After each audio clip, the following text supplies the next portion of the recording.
কিন্তু আমার সঙ্গে ভেস্ট প্রথমে তারা পুলিশ সদস্য মনে করেছিল। ওই 1 থেকে 1.5 মিনিট যে সময়, এই সময়ের মধ্যেই আমি কিছু ছবি নিই এবং সেই ছবিতেই কিন্তু আমি লাইভ 7 থেকে 8 জনকে গুলিবিদ্ধ হতে দেখি। আমার একটা টপ শটের দরকার ছিল, অর্থাৎ উপর থেকে আমি একটা ছবি তুলবো, আমার সেটার দরকার ছিল। আমি একটা ভবনে উঠার চেষ্টা করি, সেই ভবনে আমাকে উঠতে দিচ্ছে না। সেই ভবনে উঠতে দিচ্ছে না, কেন উঠতে দিচ্ছে না সেটা আন্দোলনকারী যারা তারা বলছে যে ছাদের উপরে পুলিশ আছে এবং তারা উপর থেকে গুলি করছে। আমার এটা প্রথমে বিশ্বাস হয়নি যে এমন কিছু হতে পারে। তারপর আমি বিভিন্নভাবে রিকোয়েস্ট করে ওই বাড়ির মালিককে ফোন করলাম, ফোন করে আমি কোনো রকম ওইটার ছাদে উঠলাম। ছাদে ওঠার সঙ্গে সঙ্গে আমার যে এক্সপিরিয়েন্সটা হলো সেটা হচ্ছে পাশের 2 ছাদেই আমি দেখলাম আসলেই পুলিশ আছে এবং তারা সেখানে অস্ত্রসহ।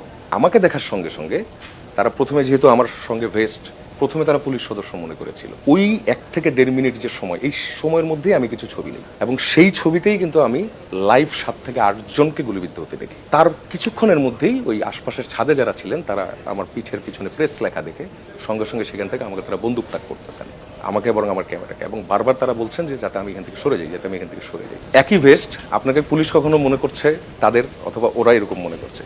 তো তখন আমাদের যেটা করতে হলো সেটা হচ্ছে আমরা ওই ঝুঁকিটা নিয়েই আমরা ভেস্ট এবং হেলমেট সব খুলে ফেললাম। খুলে আমরা ওইখানে একটা হাসপাতালের পাশে জাস্ট কোনো রকম ওইখানে রেখে তারপর আমরা সামনের দিকে হাঁটতে থাকলাম।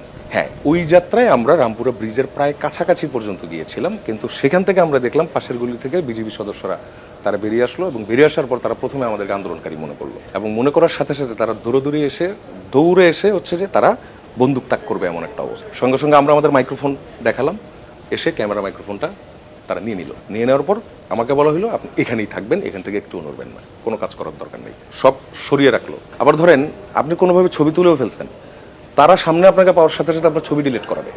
এই পরিস্থিতি হয়েছে, তখন ছবি ডিলিট করাচ্ছে।